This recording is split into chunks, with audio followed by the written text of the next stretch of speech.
Hey gang, it is a rainy, thundery day at the studio, and this morning I thought it was gonna be really sunny. I actually even went out and like laid out and took a nap, and then when I woke up from my nap, it was like all these gray clouds just came in.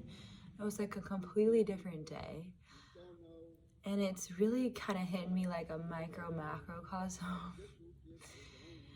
And I love the sunshine, and I do like the rain. Like I like, being snuggly, but I don't like to be cold.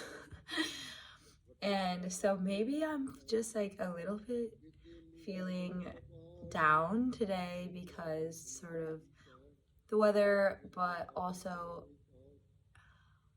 I had like a reading last night. Like we do this super cool class um, where one of our teachers, he uses tarot to kind of help you like goal set.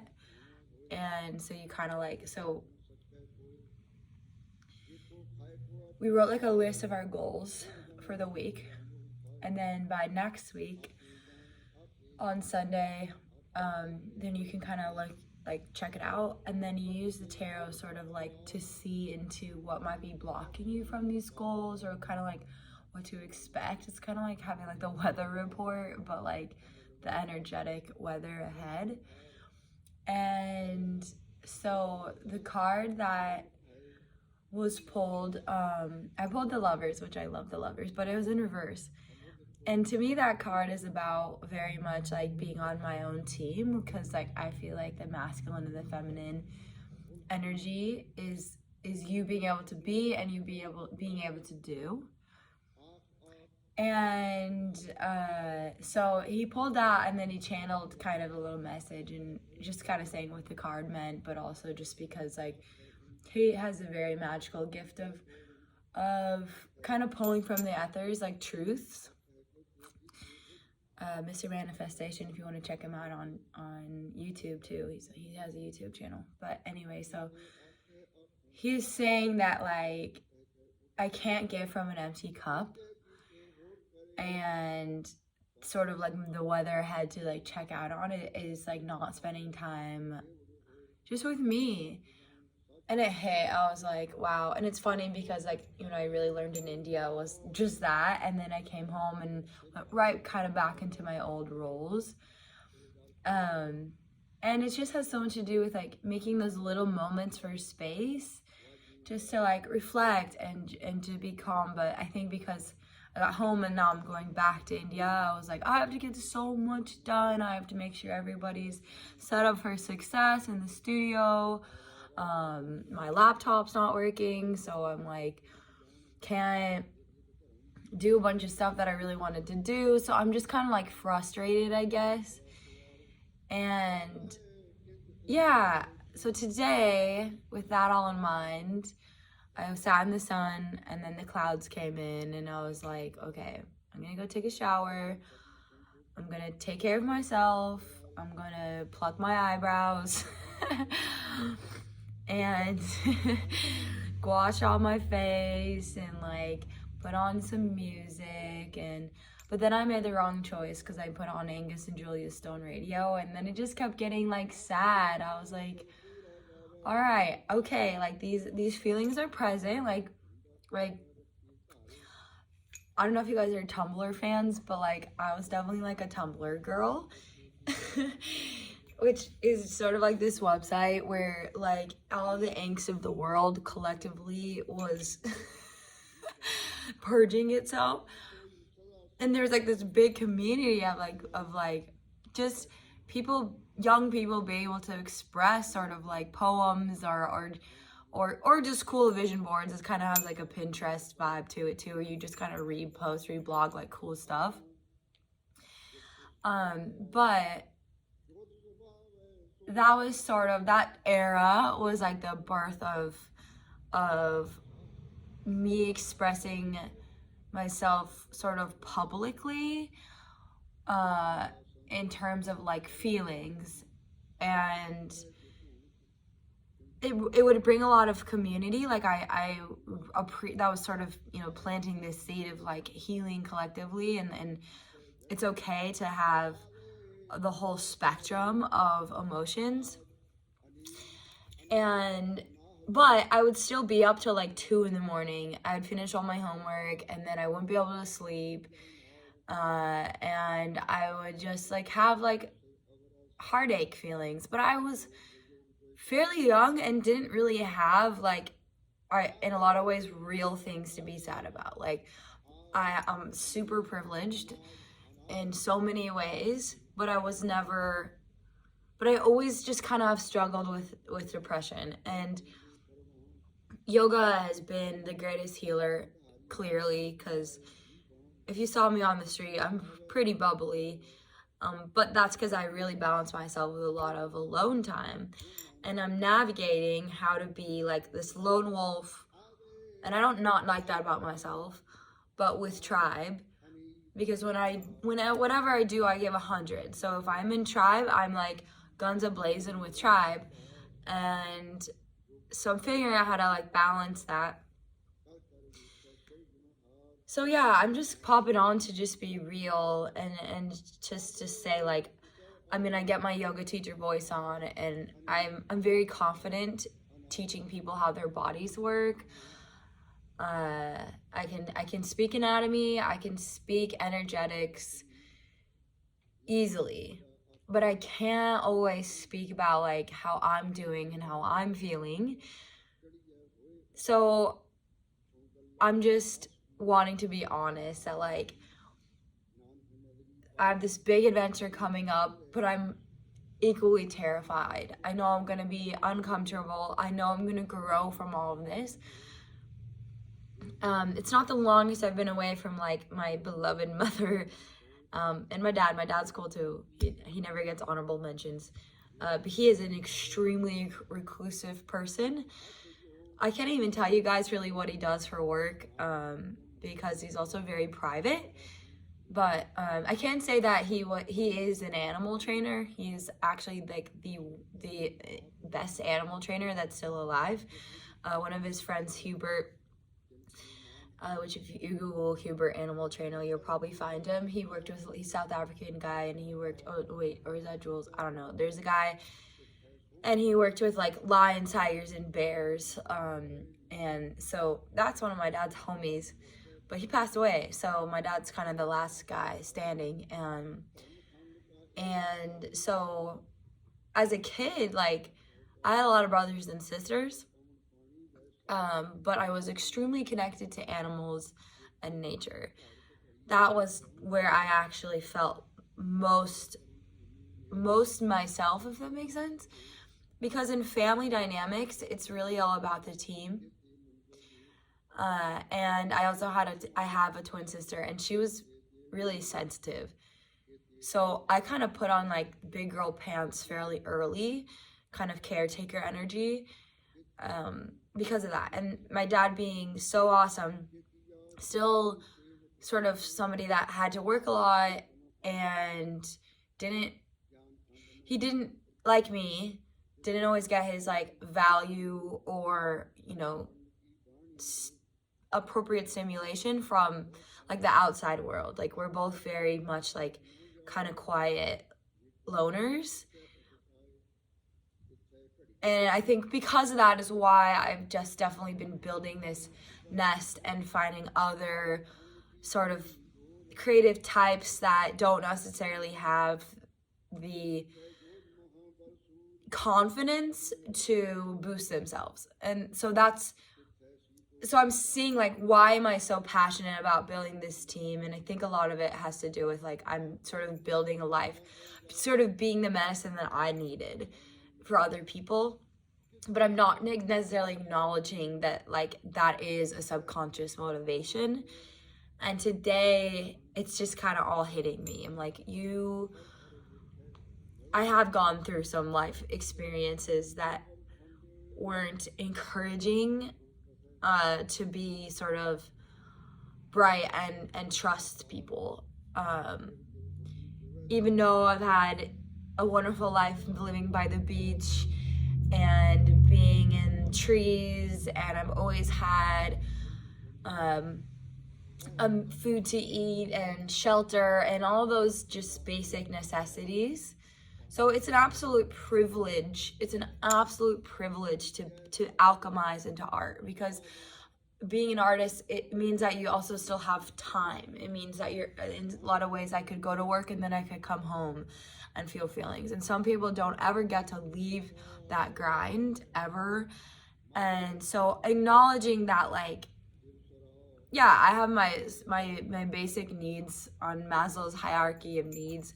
I've always been satisfied. And I mean, divorces and some periods of my life where it was a lot eating Rosarito bean cans.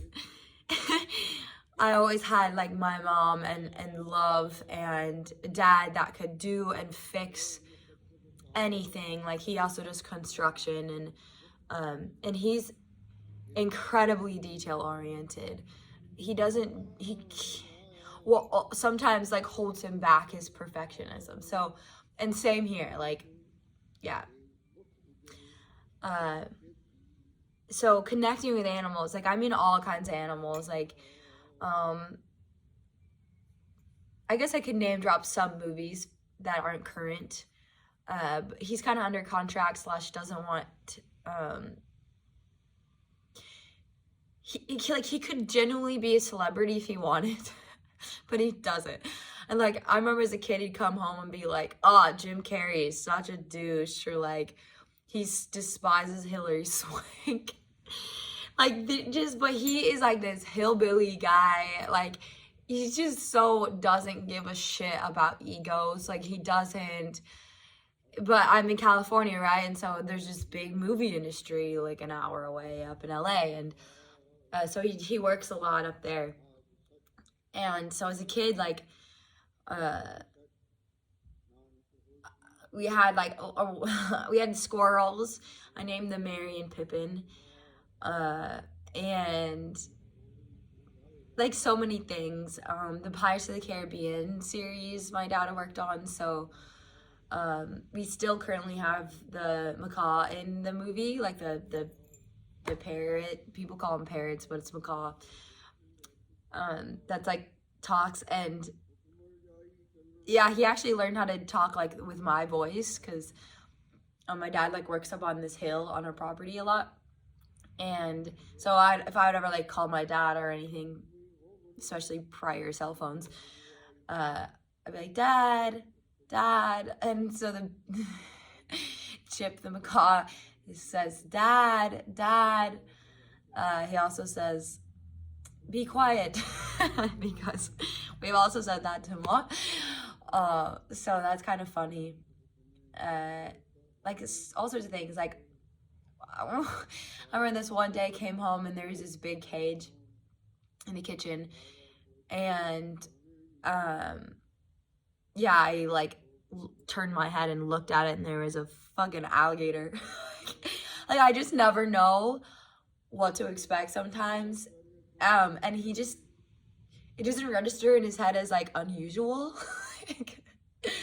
But nonetheless, I've always had a really deep connection to animals, and that's my dad's spiritual gift. Like, he might not understand human dynamics, but he certainly understands animals and how to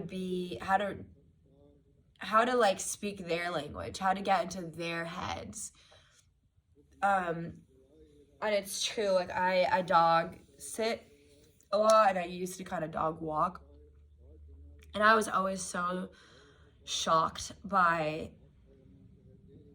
how people treat their dogs and how they communicate with dogs, and not like get into like a pack mentality, or like know how to assert yourself in like an alpha way.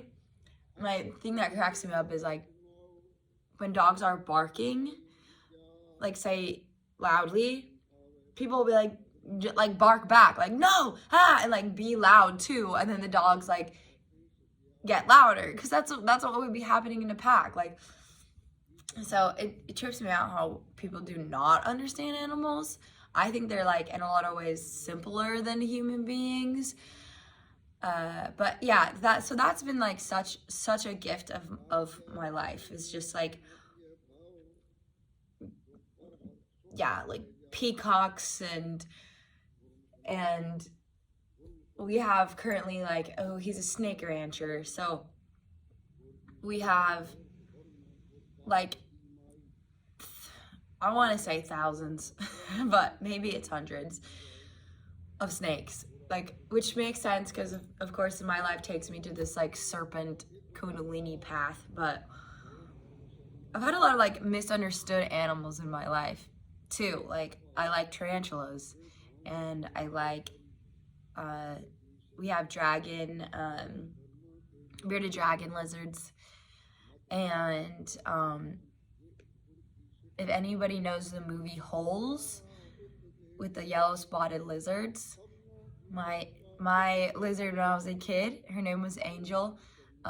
We painted the spots on her. There's not a yellow spotted lizard. But I remember like coming to elementary school and people being like, do they bite? Are they dangerous? And they're like, it's painted. Angel is an angel. And anyway, so that's my lizard.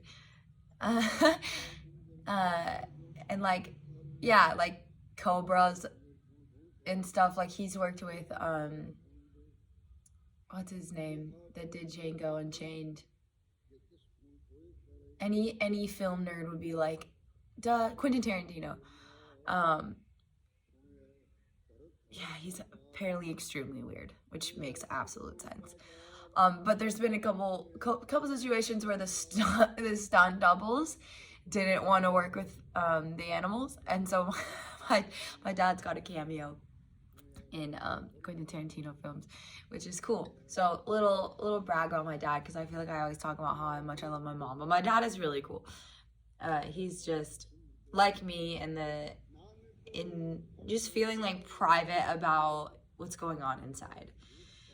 And so trying to heal, like, we come from our parents, and conditions and subconscious things are energetic. And so when babies are made, chakras are combining. So too is the unhealed and the healed. The gifts come into that too. So seeing myself in my humanness today, and just being okay with it, like, yeah, like just self-acceptance. I am who I am. I need a lot of alone time. I am who I am.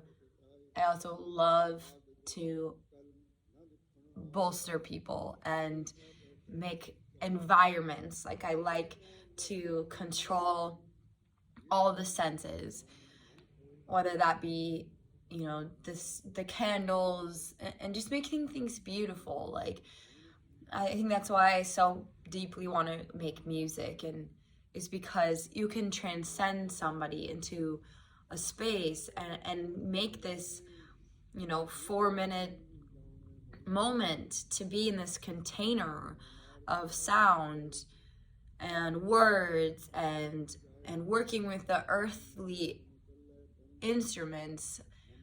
And so it's just this pocket in time for a community, because if, you know, and most of the time when like I'm writing music, I improvise. Like, it's actually really hard for me to play the song twice, because it's just, I go into this cave, I go into my feeling space, and then from that, like, words come and rhythm comes, but it's always been an extremely like internal experience. And so I get really intimidated when I think about sharing my music, but I wrote a poem, like my poetry book. Most of that was actually songs, improvised songs I made up and then wrote them down, and they're poems. And so imagining like sharing that vulnerability is complicated for me, because I also so believe in the power of music, and it's been the greatest healer my whole life, is being able to connect to artists. And, you know, art teaches you so much about life. And so today I'm just kind of feeling the pressure of like, okay, you're bolstering all these people, but like, what do I want? And I guess I felt a little bit discouraged too, because I like released my book, and yeah, I just thought there would be like more support from like the people that I'm close to, and not even meaning like they need to buy the book, but like at least be curious. So I guess I'm just feeling like disconnected from, well, really me. Everything's a mirror. But yeah, disconnected and feeling like I'm about to leave again. And I do have six. There's six in my family. And I love all of them so deeply. But I'm also sort of having to like release attachments to like old roles, and old ways of being, where, you know, I think that like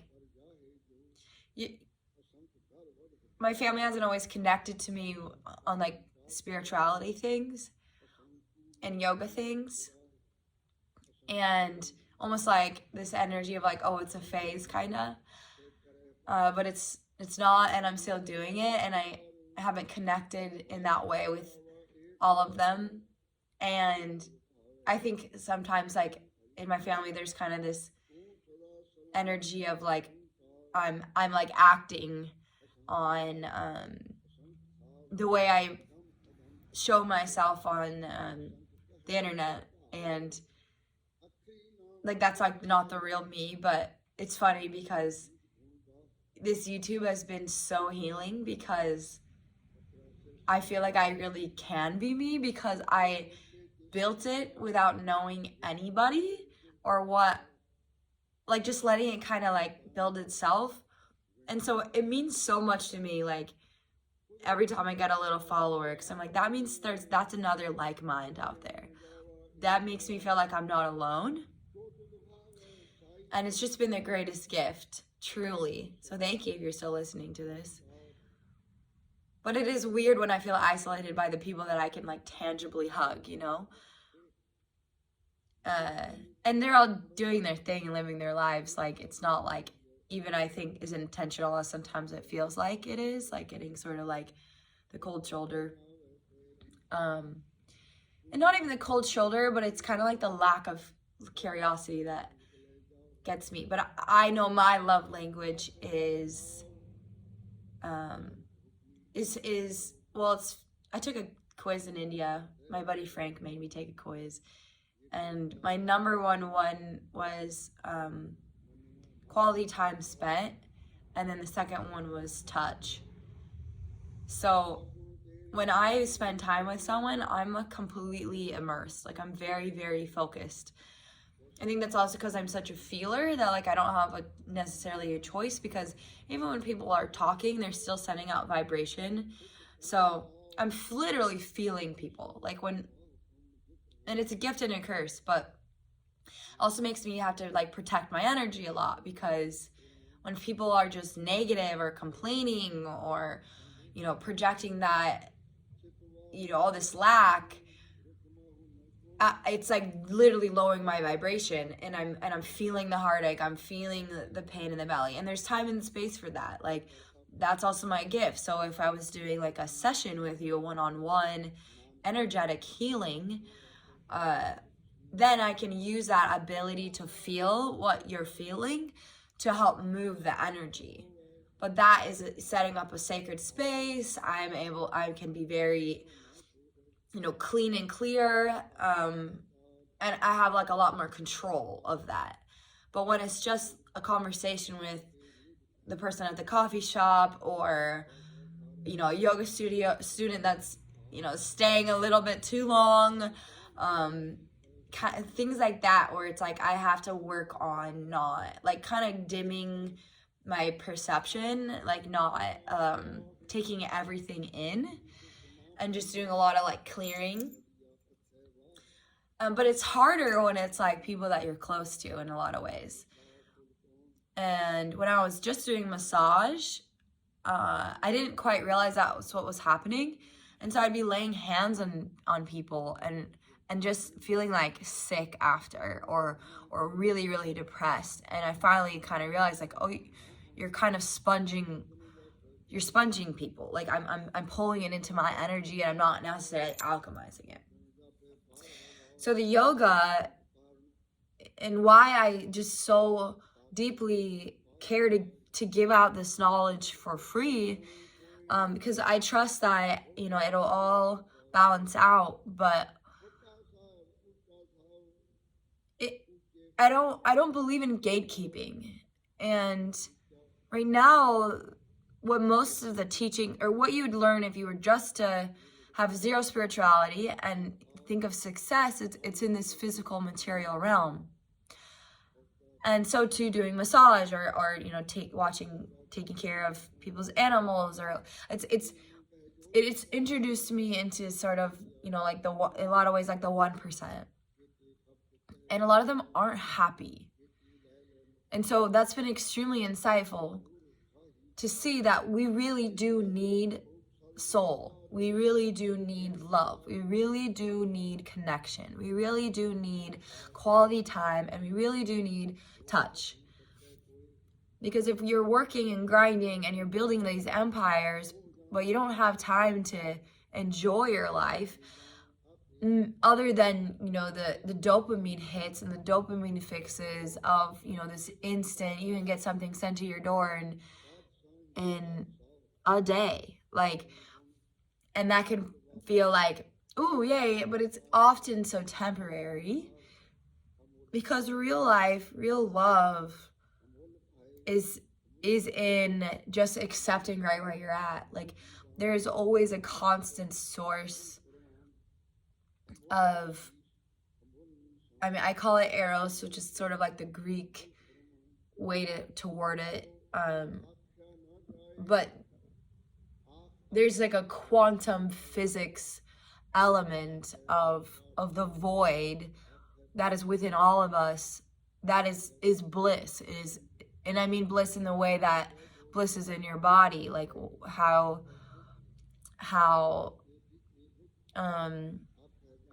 it feels to laugh, how it feels to smile, how it feels to energetically exchange with someone that's like on your level. Like, that literally fuels your system. It makes your anatomy function better just as much as it makes like your emotions feel right. But because I have had the privilege of studying and integrating, in the time that I've spent so very in the cave, I would go to yoga, I would teach, and then I would go home, and that was it. I didn't like have a lot of space for going out and, you know, having community, because a lot of the community here is like $44 plus. Like, have a cacao ceremony. We're all gonna wear white and not acknowledge how we're exploiting people. Like, it's just, there's an irony here to the spirituality, I find, because in, you know, Southern California, it's so beautiful, but there's a lot of materialism. And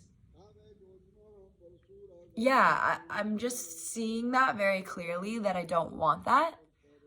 But I also really want to be prosperous, and I want my life to feel easier, because the easier my life gets, the more I can create, the more I can alchemize, the more I can, you know, weave this web.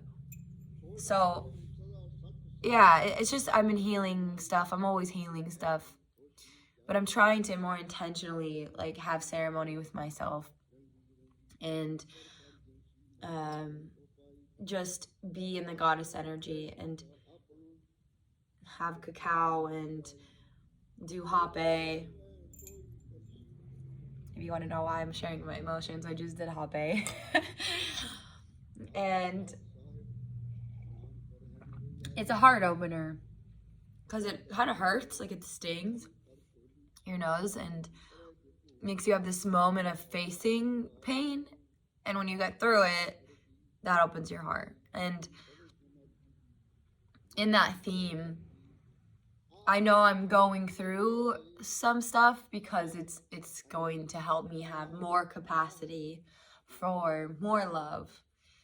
And so thank you guys for letting me be vulnerable, but also letting me be your teacher, or your guide. You guys are your teachers, but I'm happy to suggest some guidance as far as how the teachings go and the yogas go. But I'm also really tired of like teachers being on pedestals and not being like real. And so this is me saying that I'm gonna keep being real.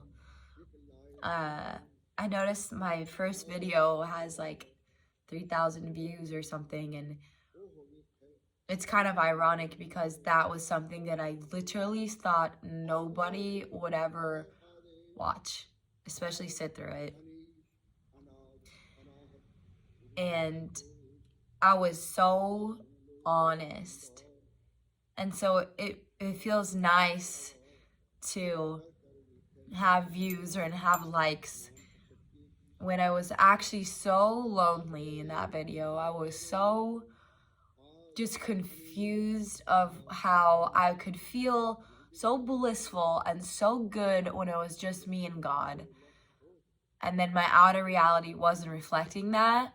And I felt so like I couldn't speak on the truth of the body, like I was just going to be reprimanded. And so to be able to have a video where I could show you all how to clear your energy and pray, like that was really special because those acts got me so close to that Shakti energy. And that's the Mother Earth energy. That's the goddess. And the goddess like so badly wants to love us, to take care of us. But it's this very planet that we are destroying for those temporary dopamine hits. So we can have packages arrive to our door, so we can, create a bunch of trash in other countries. And I don't like saying third world countries. I think that's a very egocentric way of perception because it doesn't consider the culture in that. Like, if your value is in skyscrapers and $3,000 dinners, then yeah, there's deep suffering probably going on in India. But in my experience so far going there, it was so much love. It was so many people being willing to just like smile and see how you're doing and like genuinely look in your eyes and talked about things like Jesus and Shakti and Shiva and just immediately like the welcome you into their homes, make you a beautiful home cooked meal from food they grew. Like that to me is ideal. That's success. Like when I think of success, it's a big property or I have a huge garden and naked babies running around and anybody can come from all over the world to come be nurtured and cared for, and I have a huge art studio and I can make music and paint and then I have cool friends all over the world, so if I want to swap houses, I can. but it's being in communion with the earth. Like I want to celebrate every full moon and every new moon, and I want to know what's going on in the astrology, and so I can better prepare and plan for how to love more and how to love more deeply. And so I'm not there yet. I'm well on my way. I know it because it's just been my biggest prayer. It's like, God, take me to where it's safe.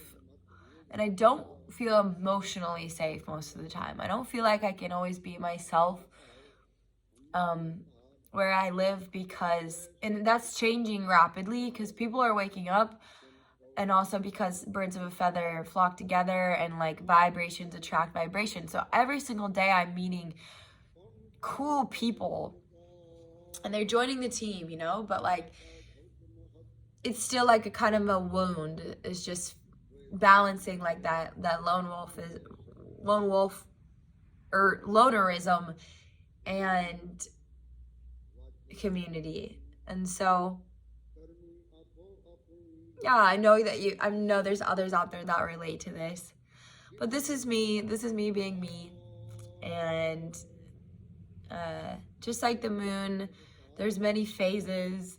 We all are flowing, and the more I think that people can just be honest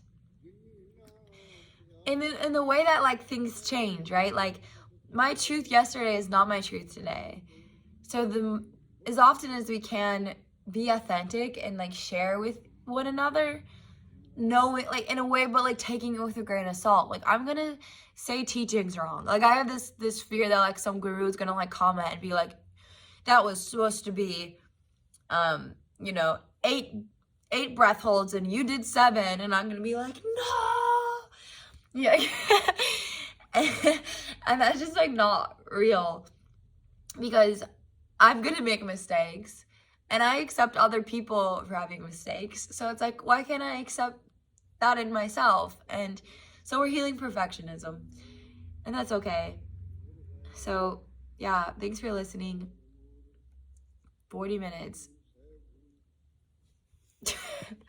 Girl can talk to herself. Yeah, all right. Maybe we should saw down just to clear the energy, because I technically just emotionally dumped on you guys, and if you are sponges, I don't want you to take the responsibility. I just want you to feel like light and free, and maybe I alchemized for all of us. So we'll saw down, okay? Take an inhale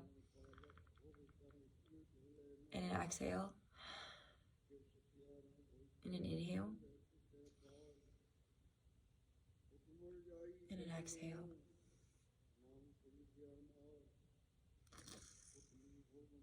Sat Nam. Okay, bye.